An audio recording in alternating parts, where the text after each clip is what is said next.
అయిపోయింది. ఆ విగ్రహాలకు అర్పించిన బోధనే దొంగలో తొక్కాం లేదా? 8 లక్షల చిల్లర, 9 లక్షల రన్నింగ్ వీడియో ఇప్పుడు అది. దాని కింద కామెంట్స్, దానికి 30,000 పైసలకు లైక్స్. సార్వత్రిక సంఘం ఆ సబ్జెక్ట్ని ఎంత స్థిరపరిచిందో లైవ్ రికార్డ్ ఇప్పటికే యూట్యూబ్లో ఉంది. 9 lakhs. అప్పుడు ఆయన నన్ను అడిగింది కూడా ఇదే, మేము ప్రేమతో ప్రసాదం పెడితే తినలేరు మీరు దేవుని ప్రేమ గురించి మాట్లాడుతున్నారు అని. ఆశ్చర్య రీతిగా అప్పుడు నేను ఆయనకి ఇచ్చిన జవాబు ఏమిటంటే, మీ మతంలోనే అయ్యప్ప మాల, భవానీమాల, శివమాలలు వేసుకునేవారు ఉన్నారు కదా, వారిని మీ ఇంటికో మీ గుడికో తీసుకెళ్ళి మీరు ప్రేమగా ఏదైనా చేసి పెడితే, ఒక నాటుకోడిని కోసి ప్రేమగా వడ్డిస్తే తింటారా అని అడిగాను వారిని. అప్పుడు ఆ పెద్ద ఆయన అన్నారు తినరు అని. ఎందుకు తినరు అడిగాను నేను. అప్పుడు ఆయన అన్నాడు, నిష్టలో ఉన్నవారు, దీక్షలో ఉన్నవారు తినకూడనివి కొన్ని ఉంటాయి అని. వెంటనే నేను చెప్పాను, అయితే నేను క్రీస్తులో నిష్టలో ఉన్నాను, క్రీస్తు దీక్షలో ఉన్నాను, కాబట్టి నేను కూడా 2 తినకూడదు. ఒకటి బలిగా అర్పించింది, ఒకటి నైవేద్యంగా సమర్పించింది. ఈ కారణం చేత నేను వాటిని ముట్టను అన్నాను. కొన్ని సంఘాలు ఉన్నాయి, విగ్రహాలకు అర్పించింది తిన్నా పర్వాలేదంటారు, విగ్రహములకు అర్పించినది తినినా పర్వాలేదంటారు. తినొచ్చని బోధన చేసేవారు ఉన్నారు నేటి కాలంలో. తింటే తప్పేంటంటే అంటారు. ఎక్కడో అన్నిలో ప్లాట్ఫామ్ మీదకి వెళ్ళి వాళ్ళు ఏం చెబితే దానికి జై అంటారు. తినొచ్చు తప్పలేదంటారు. అక్కడికి వెళ్ళి విగ్రహాలకు అర్పించింది తిని వీడియోలు పెట్టుకుంటున్నారు కదా గొప్పగా. ఎలాంటి బోధలు సమాజంలోని సంఘంలోనికి వచ్చేసే చూడండి. తప్పు చేసినా పర్లేదండి, దేవుడు క్షమిస్తాడనే బోధలు వచ్చాయి. అంతే కదా, తప్పు చేసినా పర్లేదు, దేవుడు క్షమిస్తాడు. ఇలాంటి బోధలు వచ్చేసాయండి. అలాంటి వారందరికీ చెబుతున్నాడు, దేవుడు వేసేస్తాడు వాళ్ళని. బెలామును ఖడ్గముతో వేసినట్టు వేసేస్తాడు వాళ్ళని. నరకానికి గింటేస్తాడు వాళ్ళని. అందులో తిరుగులేదు. తెలుసు తెలియకేదో తప్పు చేశామంటే ఓకే. తెలిసి కూడా తప్పు చేస్తూ ఉంటే, తెలిసి కూడా తప్పుల మీద తప్పులు చేస్తూ ఉంటే దేవుడు నిన్ను ఎలా క్షమిస్తాడు? పెద్ద వ్యక్తి మీరు వచ్చి కనీసం మీ వాయిస్ ఏం వినిపించలేదు కదా, ఇప్పుడైనా మీ వాయిస్ పబ్లిక్. ఇప్పుడు చెప్పాను కదా, నా వాయిస్ చాలా క్లియర్ గా. విగ్రహార్పితములలో ఉన్న పాటలు పాడొద్దు, విగ్రహార్పితములైన నాట్యం చేయొద్దు, విగ్రహార్పితములైన కులం పాటించొద్దు, విగ్రహార్పితమైన మతం వద్దు, విగ్రహార్పితంగా ఉండేటటువంటి ఉద్యోగం చేయొద్దు, విగ్రహార్పితంగా ఉండేటటువంటి దాసోహం చేయొద్దు. ఎవరికి? మన రాజు యేసే. Jesus is the king of all. మధ్యలో ఏ విగ్రహం లేదు. ఇంకా గట్టిగా చెప్పాలా? క్లారిటీ ముందు నుంచి ఉంది.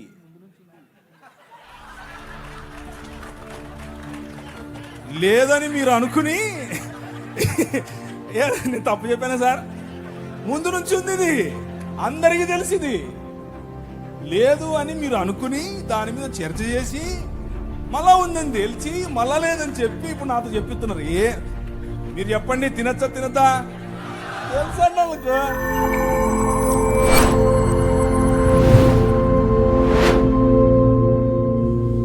గతించిన సంవత్సరం మనం దాన్ని సమాధి చేసి పడేస్తాం.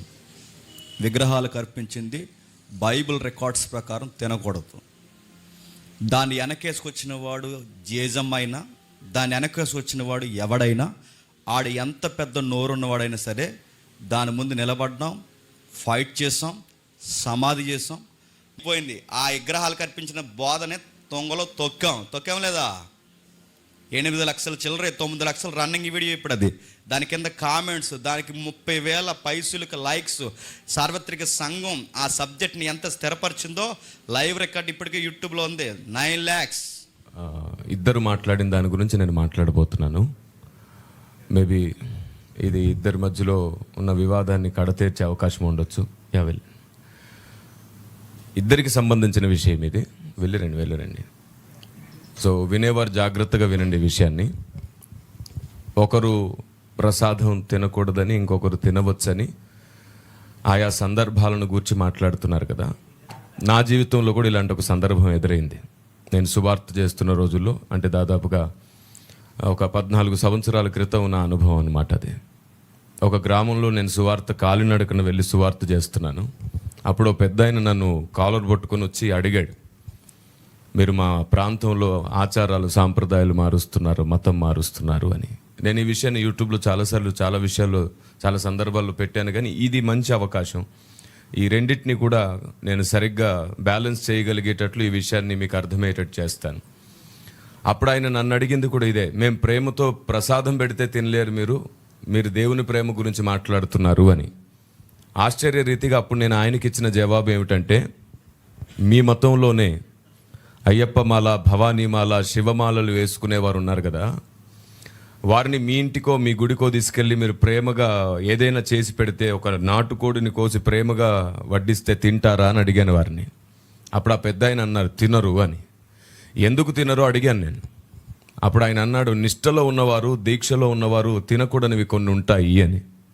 వెంటనే నేను చెప్పాను, అయితే నేను క్రీస్తులో నిష్టలో ఉన్నాను, క్రీస్తు దీక్షలో ఉన్నాను, కాబట్టి నేను కూడా రెండు తినకూడదు. ఒకటి బలిగా అర్పించింది, ఒకటి నైవేద్యంగా సమర్పించింది. ఈ కారణం చేత నేను వాటిని ముట్టను అన్నాను. వాస్తవానికి అది అడగడానికి ముందు నా చేతిలో ఒక కొబ్బరి ముక్క పెట్టి ప్రేమగా ఇస్తున్నాను తినమన్నాడు ఆయన. ఎప్పుడైతే నేను ఈ మాట అన్నానో, నేను క్రీస్తులో దేవునిలో నిష్టలో ఉన్నాను, నేను దీక్షలోనే ఉన్నాను, ఈ రెండు తినలేను, నీ ఇంటికి పిలిచి నువ్వు కారంతో పెట్టినా సరే నీతో కలిసి నేను సంతోషంగా భోజనం చేస్తాను, ఇదే క్రైస్తవ్యం అని చెప్పాను. వెంటనే ఆయన నా చేతుల్లో ఉన్న కొబ్బరి ముక్కను తీసేసుకొని అన్నాడు, ఎవరి నిష్టలు పాడు చేయకూడదని మా పెద్దలు మాకు నేర్పించారు అన్నాడు ఆయన. ఎవరి దీక్షలు పాడు చేయడం మా పెద్దలు మాకు నేర్పించలేదు అన్నారు. వెంటనే ఆయన నా చేతిలో ఉన్న కొబ్బరి ముక్క తీసుకోవడం మాత్రమే కాకుండా, ఆ సమయం 3:30 అవుతుంది, ఇంటికి తీసుకొని వెళ్ళి వారింటిలోనే నాకు ప్రేమగా భోజనం వండి పెట్టాడు. సువార్తకు వచ్చాను, ఆకలితో ఉన్నానని చెప్పి. ఇది ఒక సందర్భం. నేను నిష్టలో ఉన్నాను, దీక్షలో ఉన్నాను అన్నందుకు నాకు పెట్టకూడదు పెట్టలేదు. ఎందుకంటే నా బైబిల్ గ్రంథం నాకు ఆ విషయం చెప్పింది. ఇలాంటి ఒక సందర్భం ఇంకొకటి ఉంది. నేను అప్పటికి ప్రభువుని నమ్ముకొని కొత్తలో బైబిల్ ట్రైనింగ్కి వెళ్తున్న రోజులు, అంటే దాదాపుగా 19 years. అంతకు మునుపు ఏంటంటే, నా స్నేహితుడు ఒకడు నాకు పులిహోర ఇష్టమని తీసుకొచ్చి నా చేతిలో పెట్టేశాడు. Praise the Lord. తీసుకొచ్చి నా చేతిలో పెట్టేశాడు. నేను ఇష్టంగా తినేశాను. 2-3 స్పూన్స్ తిన్న తర్వాత వాడు పకపక నవ్వుతూ ఏమన్నాడో తెలుసా? వాడు పకపక నవ్వుతూ ఇలా అన్నాడు, ఎరా నువ్వు ప్రసాదం తిననన్నావు, నువ్వు తింటుంది ప్రసాదమే అనేసాడు.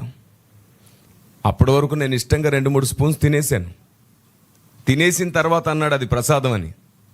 అప్పుడు నేను ప్రేమగా వాడిని పిలిచి వాడి చేతికి ఇచ్చేసి ఇలా అన్నాను, ఇప్పటి వరకు నేను ప్రసాదం తిన్నాను కదా, ఇప్పుడు నేను తినలేను దీన్ని అన్నాను. తినేసావు కదా అని అన్నాడు. తిన్నాను కదా, నాకు ఇప్పుడు ఏమవ్వదు. కారణం ఏమిటంటే, ఇప్పుడు తింటే నాకేమైనా వాక్యం అడ్డొస్తుంది. తెలియక తినేశాను, నాకేం నష్టం లేదు. కానీ ఇప్పుడు నువ్వు దాన్ని ప్రసాదం అని ప్రకటించావు, ఇదిగో నేను అక్కడ దాన్ని వదిలేస్తున్నాను. నాకు లేఖనం నన్ను అడ్డుగిస్తుంది కాబట్టి నేను దీన్ని తినను. తెలియక తిన్నాను, నాకు అప్పటి నుంచి ఇప్పటి వరకు నాకు ఏం అవ్వలేదు. తెలియక తిన్నాను, ఈ రోజుకి నేను బాగానే ఉన్నాను. తెలియక తిన్నాను, అయినా సరే 8.5 గంటల పాటు నాన్ స్టాప్గా ప్రార్థన ఎప్పుడు ఆగలేదు. తెలియక తింటే నష్టమేమి లేదు, కానీ తెలిసి కావాలని తింటే లేఖనాన్ని దాటినట్లే అవుతుందని నేను అభిప్రాయపడ్డాను. బ్రదర్ కూడా అదే అంటున్నారు. అనుకోని పరిస్థితి ఏదైనా వస్తే అప్పుడు మీకు ఏం అవ్వదు అని చెప్పే ప్రయత్నం జరుగుతుంది. తినమని బ్రదర్ కూడా ఏం చెప్పట్లేదు. అయితే తెలిసిన తర్వాత ఖచ్చితంగా లేఖనాన్ని దాటకూడదు.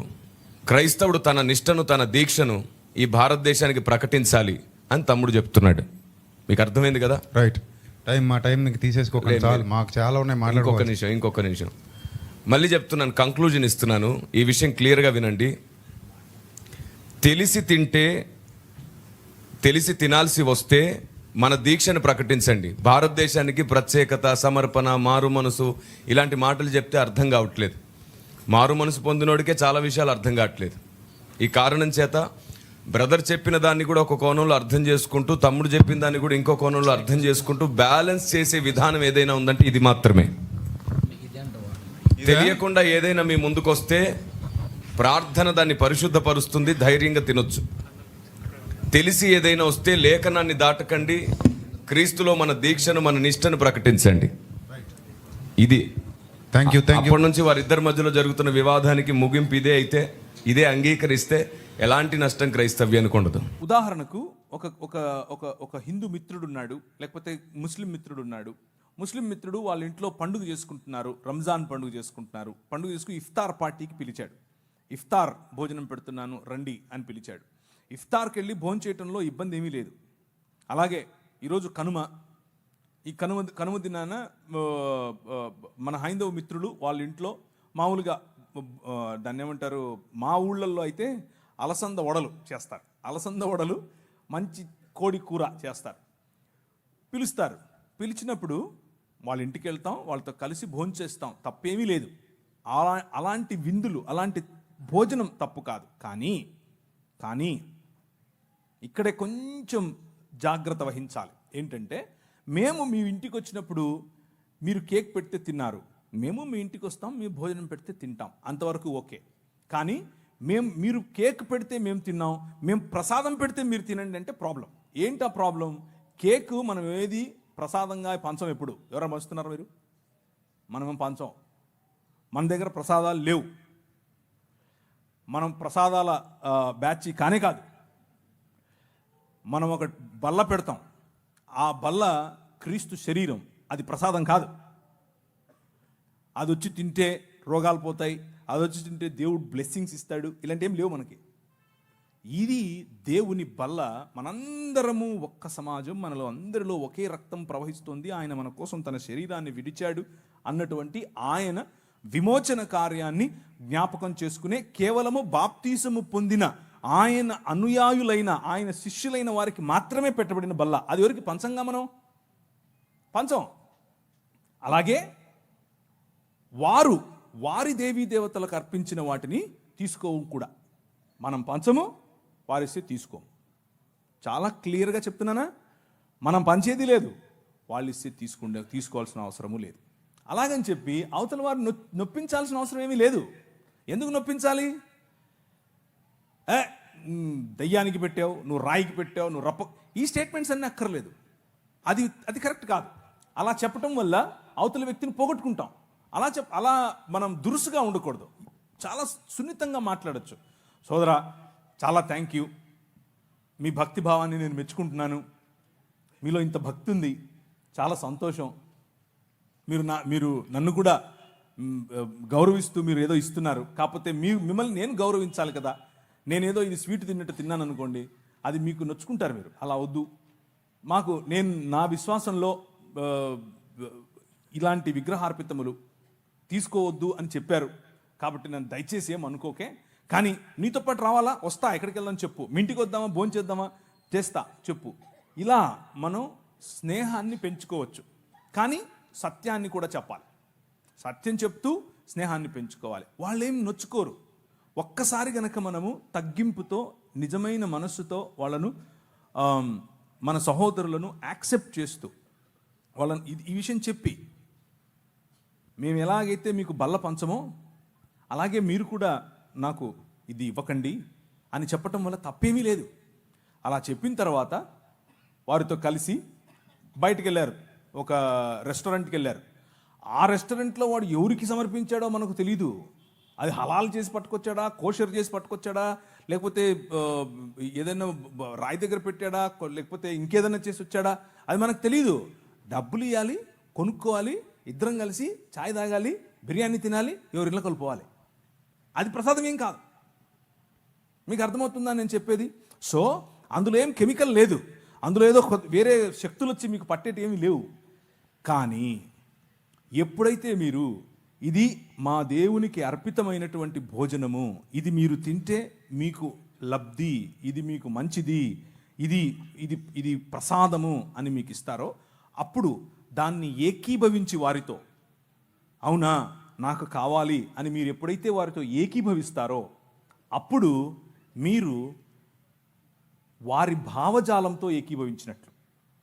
వారి భావజాలం ఏమిటిది? వారి భావజాలం విగ్రహము అనే భావజాలం. బొమ్మ కాదు. బొమ్మకు విగ్రహానికి చాలా తేడా ఉంది. బొమ్మలన్నీ బొమ్మలే, విగ్రహం వేరు. విగ్రహం వెనుక ఒక భావజాలం ఉంది. ఆ భావజాలం మన పైన ప్రభావం చూపిస్తుంది. చిన్న లడ్డేగా ఏమవుతుంది అని అనుకుంటాం ఫస్ట్లో. అది మెల్లిమెల్లిగా లడ్డూ కాస్త తెడ్డేస్తుంది మన మీద. జాగ్రత్త పడాలి. ఏముంది ఉప్మా అనుకొని తింటాను. ఉప్మా అనుకొని తింటాం కాదు అక్కడ ఆ ఉప్మా ఎవరికైతే సమర్పించారో వాడు ఉప్మా కాదు, చాలా చెప్మా చేస్తాడు. తర్వాత కావాలని కాలు జారద్దు, కావాలని పోయి వాడి దగ్గర పడద్దు. నీకు తెలియకుండా ఇచ్చాడా కథ వేరు, కానీ తెలిసి ఒప్పుకోలు, అవును నేను అగ్రి అవుతున్నాను నీతో అన్నటువంటి భావనలో తీసుకోవద్దు. డైరెక్ట్గా చెప్పండి, లేదు సోదరా నెక్స్ట్ టైం నుంచి నీకు కేక్ వద్దంటే కేక్ కూడా ఇవ్వనని చెప్పండి. నీ ప్రాబ్లం ఏంటి? నేను కేక్ ఇస్తే నువ్వు తినకూడదు, అంతే కదా. కేక్ ఇయ్యనబ్బా, అంతేగా, అయిపోలే. కానీ మన ఇద్దరం దోస్తే మళ్ళా ఫ్రెండ్షిప్ వదలద్దు, ప్రసాదం వదలండి. ప్రసాదం అంటే కేవలం భోజనం గురించి మాత్రమే చెప్పట్లేదు నేను. ఉదాహరణకు మీ పిల్లలకి ఏదైనా డ్యాన్స్ నేర్పించాలనుకుంటున్నారు. డ్యాన్స్ తప్పేమీ లేదు, లలిత కళలు తప్పు కాదు. లలిత కళలు మన దేవుని, మన ఆయనవే. కానీ మా నాయన దగ్గర కాకుండా ఆడేనో ఒక ఆయన ఉంటాడు నటరాజు అని, ఆయన దగ్గరికి వెళ్ళి ముందు ఇట్లా పెట్టు అయ్యొద్దు. ఆ డ్రామాలు మనకొద్దు, మన పిల్లలకి అది అస్సలు వద్దు. ఒక్కసారి చేశారా అది జీవితాంతం పట్టుకుంటుంది. మీ నాట్యం అంతా కూడా అక్కడికే వెళ్తుంది. నీ తండ్రికి ఆరాధనగా ఉండదు. నీ పాట పాడేటప్పుడు ఎవరిని తలుచుకుంటున్నావు, ఎవరు నీ మధ్యలో ఉంటున్నారు, ఎవరికి ఆరాధనగా నీ పాట, నీ పని. కొంతమంది పని కేవలం డబ్బు కోసం చేస్తారు. ఆ డబ్బు మీకు విగ్రహం. కేవలం ప్రసాదం దగ్గర, ఉప్మా దగ్గర అది అక్కడ ఆగకండి. ఇది చాలా పెద్ద కాన్సెప్ట్. కొంతమందికి కులం ఒక విగ్రహం. దాని కిందనే బతుకుతూ ఉంటారు. పెళ్లి చేయాలంటే కులం కావాలి, భోజనం చేయాలంటే కులం కావాలి, ఎవరి దగ్గరికైనా వెళ్ళాలంటే కులం కావాలి. అసలు మనోడా కాదా అదొక విగ్రహం. విగ్రహార్పితం నువ్వు యాక్చువల్గా అప్పుడు. సో విగ్రహం అనేది నిన్ను మనిషి స్థాయి నుంచి తగ్గిస్తుంది, పశు స్థాయిగా మారుస్తుంది. మెల్లిమెల్లిగా దాని భావజాలం నీ పైన పట్టి పీడిస్తుంది. సో నో, వద్దు అని చెప్పండి. నేనైతే అలాగే చెప్తాను, నాకు ఏ సిగ్గు లేదు ఈ విషయంలో. కానీ వద్దని చెప్పి నేను పోగొట్టుకున్న ఫ్రెండ్ లేడు, ఎవ్వరు లేరు. నొప్పించాల్సిన అవసరం లేదు. ఇదొక భ్రమ. ఏంటా భ్రమ అంటే, వద్దు అని చెప్తే అవతలోడు నొచ్చుకుంటాడండి. ఏం నొచ్చుకోడు, ఆడు నొచ్చుకుంటాడో లేదో తెలియదు, కానీ నువ్వు నొచ్చుకుంటున్నావు ముందు. అది నీ సమస్య. ఆనెస్టీ అంటే ఉన్నది ఉన్నట్లుగా నిజాయితీగా ప్రజల ముందు నిన్ను నువ్వు కనబరుచుకోవటం తప్పు కాదు, అది మంచిది. ప్రజలు అప్రిషియేట్ చేస్తారు. ఒకసారి ఏంటబ్బా ఆయన ఇలా చేస్తున్నాడు అని అనుకోవచ్చేమో, కానీ తరువాత నీ సత్ప్రవర్తన ఏమాత్రము వ్యత్యాసం లేకుండా నువ్వు ఆ వ్యక్తిని క్రైస్తవ భావంతో నువ్వు ఎప్పుడైతే దగ్గరికి తీసుకుంటావో అన్నీ అర్థమవుతాయి ఆయనకి. ఓకే, ఇది ఆయన నిష్ట. ఒక ఆయన వచ్చాడు నా పైన, బాస్. అప్పట్లో నేను ఒక కంపెనీలో పనిచేసేవాడిని. ఆయన బ్రాహ్మణోత్తముడు. అమెరికా వెళ్ళాం మేము ఇద్దరం కలిసి. కాదు ప్రవీణ్ గారు మీరు అని మొదలెట్టాడు. ఇక్కడే రామచంద్రాపురం అనుకుంటాను. ప్రవీణ్ గారు మీరు ఏంటండి మీరు అని 1-2 సార్లు నన్ను కొంచెం గెలికాడు.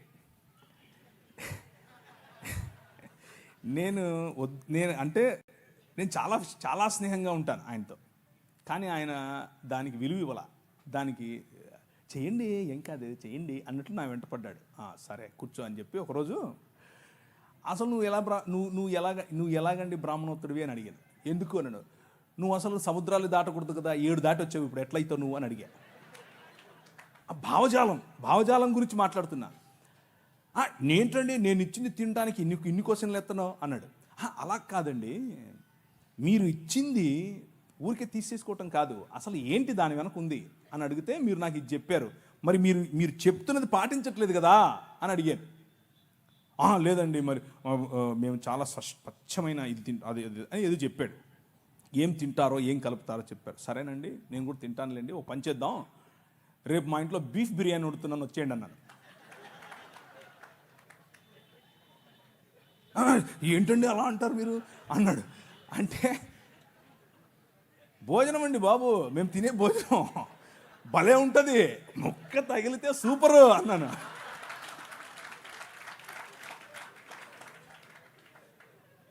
మీరు ఏ విధంగా ఇది తినడానికి జంకుతున్నారో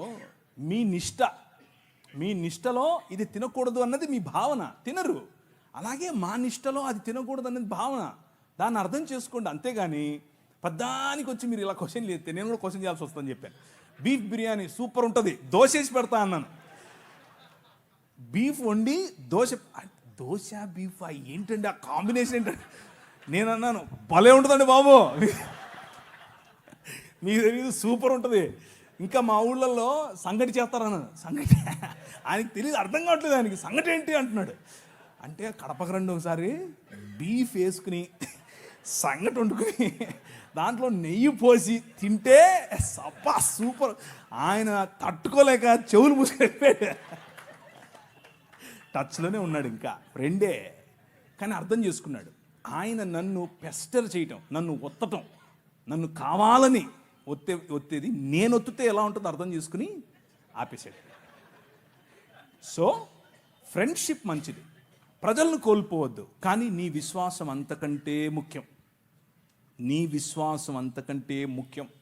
నువ్వు రోడ్డు మీద నిలబడి సువార్త చెప్పటం ఎంత ముఖ్యమో, నీ ఫ్రెండ్ దగ్గర నిలబడుకొని నేను ఈ క్రీస్తును మాత్రమే అనుసరిస్తాను అని చెప్పటం అంతే ముఖ్యం. నువ్వు వాడిచ్చిందల్లా తీసుకొని తింటే నువ్వు అది చెప్పటం లేదని అర్థం, నీ సాక్ష్యం లేదని అర్థం. సో ఒకరిని గెలవటం కోసం అబద్ధం చెప్పక్కర్లేదు, సత్యం చెబుతూనే గెలవచ్చు. ఆ ప్రయత్నం చేయండి, ఉపయోగపడుతుంది. థ్యాంక్ యూ అన్న. దీన్ని కంటిన్యూషన్ అన్నమాట. దేని మీద ఇప్పటి వరకు క్రైస్తవేత్తలని ఎలా డీల్ చేయాలని చెప్పండి, ఇప్పుడు క్రిస్టియానిటీలో వాళ్ళని ఎలా డీల్ చేయాలి మాకు తెలియాలి. ప్రశ్న ఏంటంటే, ప్రార్థన ప్రతిదాన్ని పవిత్రపరుస్తుందని, దేవుడే సృష్టిలో ఉన్న ప్రతి పదార్థాన్ని మనకి ఇచ్చాడని, నువ్వు ప్రార్థన చేసుకున్న విగ్రహాలు కల్పించుకుని మరి తింటే తప్పేంటి, ప్రార్థన పవిత్రపరుస్తుంది కదా అంటే ప్రార్థనకు అంత శక్తి లేదా? విగ్రహాలు పెట్టిన పవిత్రపరచలేదా? ఎందుకు తినకూడదు? దేవుడు పవిత్రపరిచిన ప్రతిదీ ప్రార్థన చేసుకుని తినేమన్నారు కదా. అంటే క్రిస్టియానిటీలోనే కొన్ని ప్రశ్నలు మాకు నిలబడుతున్నాయి. అసలు ఎంతవరకు వస్తుంది? ప్రార్థన చేస్తే ప్రతి వస్తువు పవిత్రపరచబడుతుందా? ప్రార్థన చేసుకుని విగ్రహాలు పెట్టి తినేసాను. ఇది గత నెలలో జరిగిన చర్చలో మీరు మాట్లాడిస్తున్నారు ఆల్రెడీ, దాని గురించి పెద్దగా చెప్పాల్సింది ఏం లేదు. ప్రార్థనలో శక్తి ఉంది, ప్రార్థన మారుస్తుంది దేన్నైనా. కానీ ఇక్కడ వచ్చిన సమస్య, దీంట్లో ఏదో కల్మషం ఉంది, ఆ కల్మషం వచ్చి నన్ను ఏదో చేస్తుంది అనే భావన ఉండడం బట్టి ప్రార్థనలో చేసి దాన్ని శుభ్రపరుస్తున్నాం అన్న ఆలోచన చెప్తున్నట్లుగా నాకు అనిపిస్తుంది ప్రశ్నలో. కానీ ప్రసాదం తీసుకోవటం తీసుకోకపోవటం అంటే విగ్రహాలు తీసుకోవటం అనేది నీ సాక్ష్యములకు సంబంధించింది. ఏ భావజాలాన్ని నువ్వు అనుసరిస్తున్నావో చెప్పడానికి సంబంధించి. నువ్వు ప్రార్థన చేసుకుని తిన్నంత మాత్రాన ఇప్పుడు ప్రార్థన చేసుకోకుండా తిన్నా కానీ అది భోజనమే, అది సామాన్యమైనటువంటి బ్లడ్డే, సామాన్యమైన ఉప్మానే, సామాన్యమైన పొంగలే. దానివల్ల నీకు వచ్చేది పెద్దగా ఏమి ఉందో లేదో అని కాదు. మెయిన్ పాయింట్ ఏంటంటే, అర్పించినటువంటిది ఒక భావజాలానికి, ఆ విగ్రహము వెనుకున్నటువంటి ఒక ఆలోచన శక్తి, ఆ విగ్రహం వెనుకున్నటువంటి పడద్రోయబడినటువంటి దేవదూతల సమూహములలో ఒకరికి ఆ విగ్రహం అర్పితం. నువ్వు దాన్ని ఆవాహయామి అంటున్నావు, అలాంటివి చెయ్యొద్దు. ప్రార్థన చేసుకుని ఆవాహయామి ఏంటి? ప్రసాదం తినడం అంటే ఆవాహయామి అని చెప్పటమే. ప్రార్థన చేసుకుని పిలవాలా? పిలిచేవాళ్ళను ప్రార్థన చేసుకుని సరే నేను ఏకీపిస్తున్నాను ప్రార్థన చేసుకుని ఏకీపించాలా? అవసరం లేదు. ఇంత కష్టం ఎందుకు? వాక్యం చెప్తోంది. నువ్వు ఏదైనా మార్కెట్లోకి వెళ్ళావు, కొనుక్కున్నావు, ప్రార్థన చేసుకో, తిను. కానీ కావాలని విగ్రహార్పితములా వద్దని చెప్పు, వాక్యం చెప్తా ఉంది. అలా చేస్తే పోలా? దానికి దాన్ని ఏమంటారు, థియోలాజికల్ ఇది చేయాలా? ఇప్పుడు ప్రార్థన చేసుకుని మనం ఒక శివాలయంలోకి వెళ్ళి, వారి భక్తి శివాలయం, వారు భక్తితో శివాలయంలో ఉంటారు, శివుణ్ణి పూజిస్తారు. మనం వాళ్ళని అవమానపరుస్తూ అక్కడికి వెళ్ళి ప్రార్థన చేద్దామా? యేసు ప్రభువా, ఈ శివలింగం ఎవరో కాదు, యేసు ప్రభువే అని మనం ప్రార్థన చేద్దామా? అది కరెక్టా?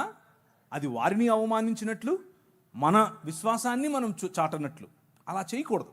వీలైనంత వరకు నిక్కచ్చిగా ప్రార్థన చేసుకుని భోజనాన్నైనా దేన్నైనా మనం ప్రభు కోసం చేయాలి. కానీ తెలిసి ఇది ప్రసాదం అని తెలిస్తే అవతలి వ్యక్తితో ఏకీభవించటం లేదు అన్న మాట చెప్పటం కోసం ప్రార్థన చేసుకొని తినాల్సిన అవసరం కూడా లేదు. అసలు తినాల్సిన అవసరం లేదు. అంటే మాకు అర్థమైంది మీరు చెప్పిన సమాధానం బట్టి. ఎప్పుడు తినకూడదు, ఎక్కడ తినకూడదు, ఎలాగో తినకూడదు. Okay, thank you.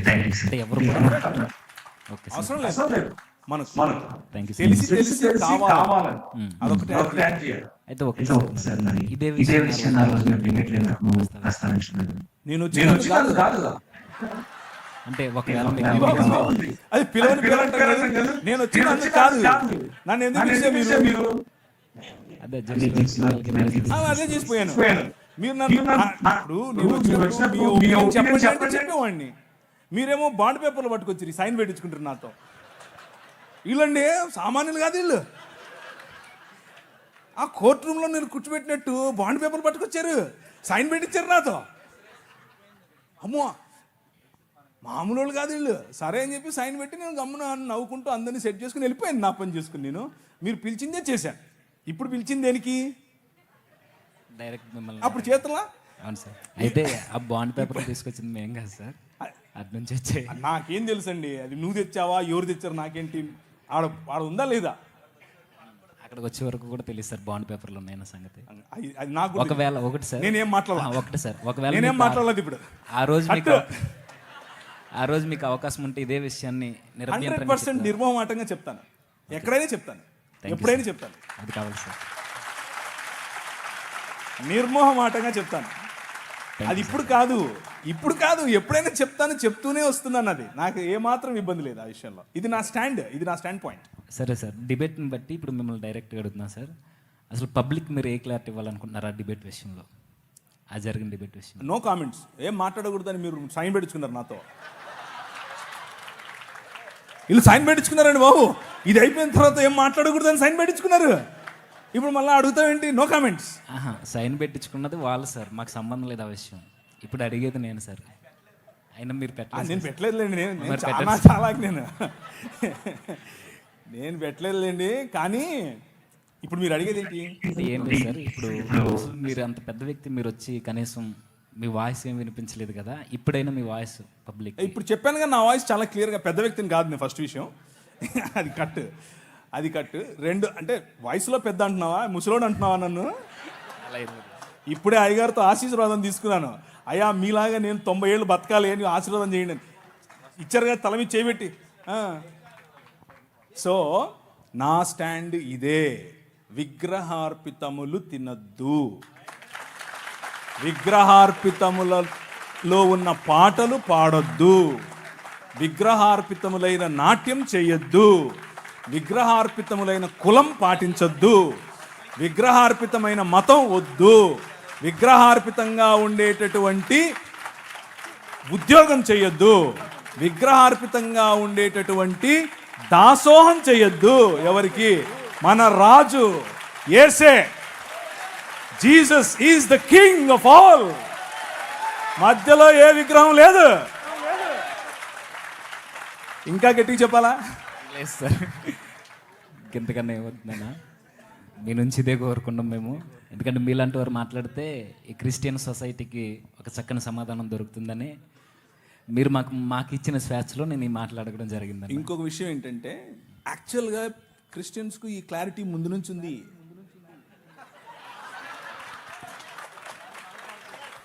లేదని మీరు అనుకుని నేను తప్పు చెప్పానా సార్? ముందు నుంచి ఉంది, ఇది అందరికీ తెలిసింది. లేదు అని మీరు అనుకుని దాని మీద చర్చ చేసి మళ్ళా ఉందని తెలిసి మళ్ళా లేదని చెప్పి ఇప్పుడు నాతో చెప్పిస్తున్నారు. మీరు చెప్పండి, తినచ్చా తినద్దా? తెలుసండి వాళ్ళకు. మళ్ళీ మీరు క్రిస్టియానిటీలో క్లారిటీ ఇవ్వాల్సిన అవసరం ఈ విషయానికి లేనేలేదు. ఎందుకు అనంటే అందరికీ తెలుసు. కానీ వాళ్ళ స్ట్రగుల్ ఏంటంటే, యాక్చువల్ ప్రశ్న ఏంటంటే, నాకు తినాలని లేదు కానీ ఎలా నేను అవతలి వాడికి చెప్పాలి, ఎలా అవతలి వ్యక్తిని నేను పోగొట్టుకోకుండా ఆ వ్యక్తితో స్నేహం కంటిన్యూ చేస్తూ ఇది తినకుండా ఉండాలి, ఎలా సాధ్యపడుతుంది అనేదే కన్ఫ్యూజన్. తినకూడదు అనేది తెలీదా మనకు? అందరికీ తెలుసు. సో పద్ధతి ఎలా అనేది నేను మీకు క్లారిటీ ఇచ్చాను. మనిషిని పోగొట్టుకోవద్దు, స్నేహాన్ని పోగొట్టుకోవద్దు, కానీ సున్నితంగా ఇది ఇంకా కాదండి, నా భావజాలంలో నేను నమ్ముతున్నటువంటి దేవుడు నా నిష్టలో ఇది చెయ్యొద్దని చెప్పాడు అని చెప్పటమే. ఓకే అన్న, థ్యాంక్ యూ అన్న.